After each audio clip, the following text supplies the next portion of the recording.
Hey folks, it's Nick. I'm here with Carrie. Say hi, Carrie. Hey guys. Carrie's with customer service and she'll be answering your questions when you call in about the Jang Seeder.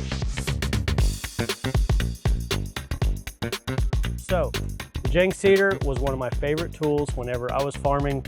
Basically, I only used it for pelleted lettuce and carrots because that's what I needed.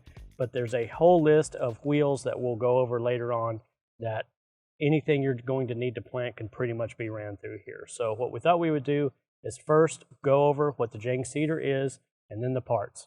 Okay, so for our parts here, we've got our drive wheel, we've got our press wheel, our furrow opener, the adjustable handle. It adjusts for height and it will go over for horizontal adjustments. We've got our chain and sprocket assembly, our sprocket storage up on the handle, and our seed hopper. So the hopper is basically where all the magic happens. It has a cover, which doubles as a seed sizer for you. It also has this retaining pin that holds in the rear sprocket, and that holds in the seed wheel. So the rear sprocket acts as an axle for the seed wheel that also rubs up against this metering brush, which can be adjusted up and down. And that's basically what holds the seeds in place and from falling out as the wheel is turning. Close that up. The back sprocket fits inside this channel, and this other little tip, brass tip, fits inside the frame and just snaps down. Seeds will go in there, and as the wheel turns, it moves the sprocket, which moves the gears, which drop the seed. So for the variety of carrots we're working with today, we've already looked it up. You can find that information on your seed provider's website or on the seeds that you've got. We know we needed the LJ12 roller, so we've got that installed. And what we're looking for here is we want a 2-inch spacing for 12 holes. So we know that we need on the rear, we need the 9 sprocket, and on the front, we need the 14 sprocket. So we come up here to our handle, the number 9, and the 14. We're going to take our chain assembly cover off and just replace those sprockets with these.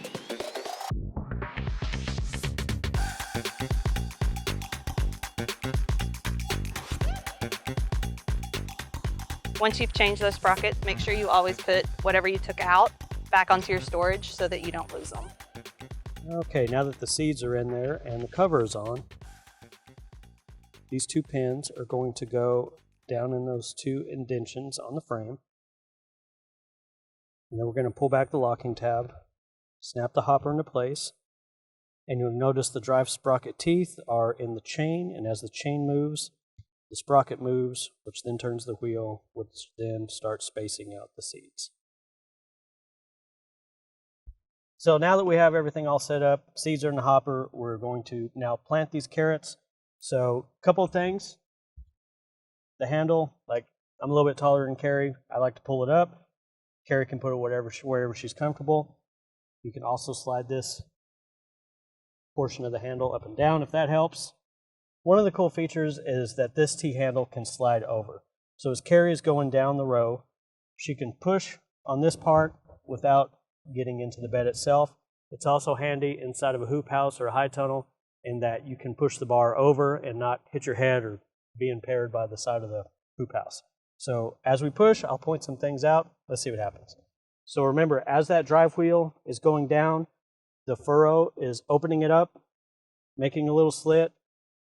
The drive wheel turns the chain turns the sprocket turns the wheel, and the seeds drop down, and in this configuration, every 2 inches.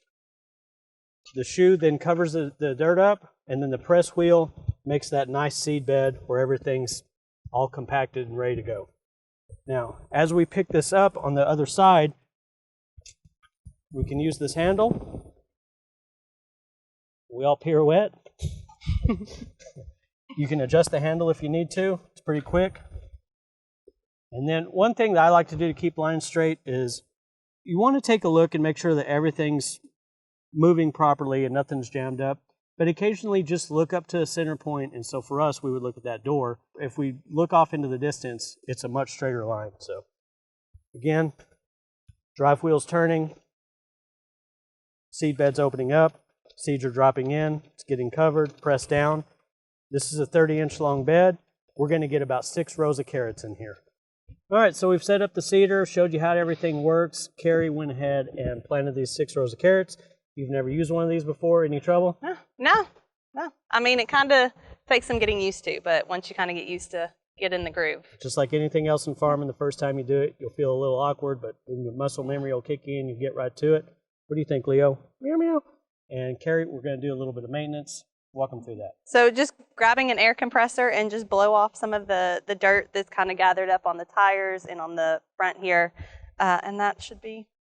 Yeah, and every now and then if you want to wash it off, like at the end of the season, everything's powder coated, water resistant. Just make sure the felt and the brush is maybe opened up at the hopper and dry it out.